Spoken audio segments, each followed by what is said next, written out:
excited about playing footy and against another team and opposition?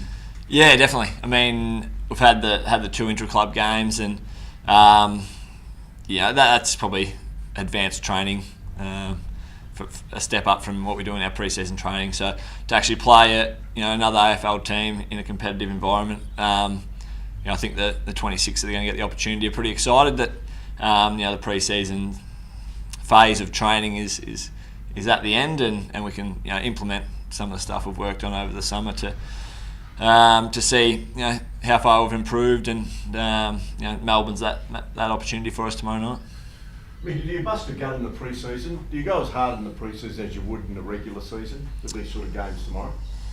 Well, it's always the first 10 or 20 minutes are the hardest 10 or 20 minutes of the year, really, because it is in training and in the pre-season training and in season training, you can manage yourself, or you managed managed quite well by sports science guys and coaching staff. So when the ball bounces tomorrow, there's no restrictions on what you can and can't do, and the first 5 or 10 minutes are as grueling as as the most grueling part of the year, really, because your lungs are screaming, your legs are screaming. But once we settle and once we get into it, just another game and another opportunity to improve.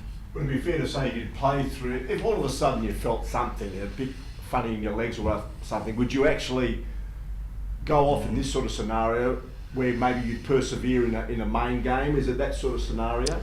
Yeah, I think the pre-season competition across probably all 18 clubs, it's about getting the minutes into your legs, and making sure because we do focus. It is a round one focus, and the end goal is getting to the home and away season, with the minutes in your legs and hopefully some form behind you. So tomorrow night you're out there, you do exert yourself to basically to 100%. But I suppose if you do feel anything tighten up, or something probably in the season that you would manage and look to push through, you'd probably take a no-risk approach. But I haven't had that kind of issue arise in my 5-6 pre-seasons. With that round one approach, how tough is it for competition for spots in that round one team at the moment? How important will those? This time of year, it's your eyes get opened up, and you really look at the list and look at the people around you competing for spots, competing to be in that 22 come round one. I mean, we'll have 26 tomorrow night, with a few missing that'll come back through later on in the NAB Cup. So you look at the 26 and all 26, and some of the guys that'll miss out on the squad of 26, are all still vying for spots in the round one team. So the competition for spots is really healthy. You hear across the competition that competitions for spots are healthy, but within the walls of the Fremantle Footy Club, we're really excited by the competition for those spots. And I think it's probably about a month away now from round one, and we've got the 3 competitive NAB Cup matches for everyone to stake their claims and give themselves the best opportunity to be representing the footy club against Port Adelaide on Easter Sunday. Would many guys feel comfortable that they're in at the moment? No, well, I definitely don't. I mean, as I said, this time of year it's as tense and as anxious as you'll get all season, because we've had a really good summer, and we've seen some real emergence from some younger players, as well as players that have been around for a while and are really taking their game to another level. So from top down, I know Matthew Pavlich talks about he never feels comfortable with his spot in the side, so he always wants to get better and improve, and then the guys that have second and third year in the competition who want to stake their livelihood and make their mark as AFL footballers, and they're pushing right through too. So we've got 35 players with potential to represent us on Easter Sunday. Can you give us some thoughts on Connor Blakely? He's the only first-year player in the 29-man squad. How impressive is his development been?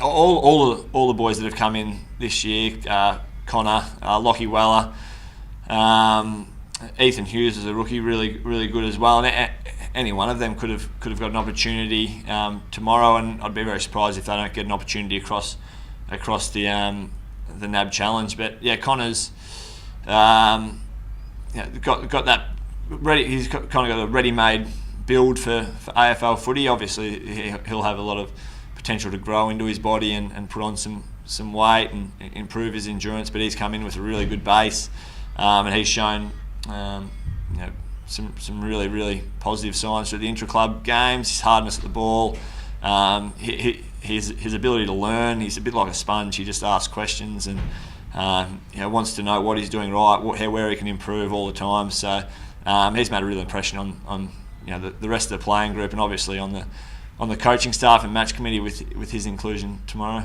Mickey, they talk about managed workloads. You guys have spoken about it, the coaches have spoken about it during the pre-season. Do you know how much you'll play tomorrow night?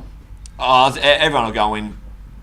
I think everyone goes in pretty much unrestricted tomorrow night. Yeah, and we'll have. Do you know what your program will be for the rest of the NAB challenge?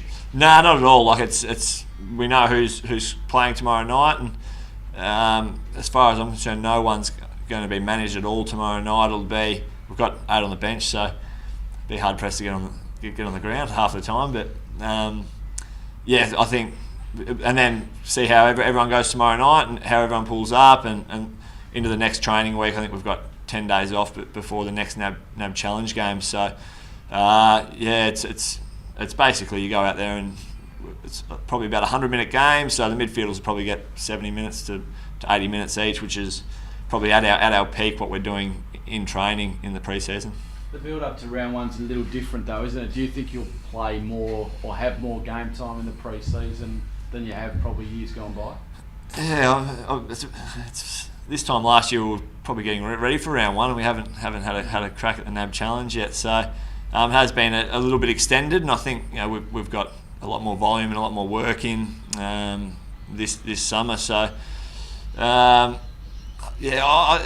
think it goes down to how everyone's feeling individually. The coaching staff will have a view on certain players as to where they'll be capped at or what they'll do across the NAB challenge. But everyone, as I said before, everyone. No one feels comfortable in their spot in the side. So every time there's a chance to be on show, which is at training or in a NAB Cup game leading into the season proper, you want to be putting your best foot forward, and no one really puts their hand up to step aside or allow someone else to come in and have a look at their potential spot in the lineup. So in saying that, could you be fitter for round one than you were for round one last year because you've had the extended time? Hard to say. I felt pretty good going into last season. I feel pretty good now. So, it's tomatoes really. I feel personally. I can only speak on how I feel, and I feel as good as I did last year. I think I'm probably the only AFL player not to run a PB in the 3K time trial by the sounds of the thing across the competition. But in saying that, I feel on par with where I was at last year, despite the extra probably 4 weeks. And what's 4 weeks? It's an extra 12, 15 training sessions. So looking forward to it. Can I ask, have you actually talked about Melbourne in the build-up to this game, or does that not even come into consideration? We'll have a little discussion about them today and a little bit tomorrow. But as far as the NAB Cup goes, and it's all. You're focusing on your own football. We respect the team that will come over. The Melbourne team will have a look probably within your own groups. Within our midfield group, we'll have a look at their midfielders and their ruckmen, their patterns and that kind of thing. But the main focus across the pre-season competition for us will be our football, what we've trained for 3 or 4 months in the pre-season, improving that. But yet, in terms of preparing for Melbourne, compared to preparing for Melbourne in a home and away game, the intensity will be taken off that a little bit tomorrow. Are you noticeably different at all, or will be more what we've seen with you guys from previous years? Obviously we need to improve. We've identified. Last year we went backwards, not substantially, but there were areas in our footy where we hadn't improved and we'd stagnated a little bit. So. The pre-season's been dedicated to implementing some minor improvements. As far as overhauling a game plan or anything, nothing like that's happened. We play like we'll play the way we've played for a few years, albeit hopefully more effectively in pressure situations. What's it like playing out here? I've only played the one NAB game out here against Geelong a few years ago, so it'll be good for us. We train here, obviously, year round, and know the dimensions very well. And I think it'll be good for the town as well. I don't know how many we can get in here, but how many will come down. But I think it'll be a really festive kind of atmosphere, and I really enjoy that aspect of.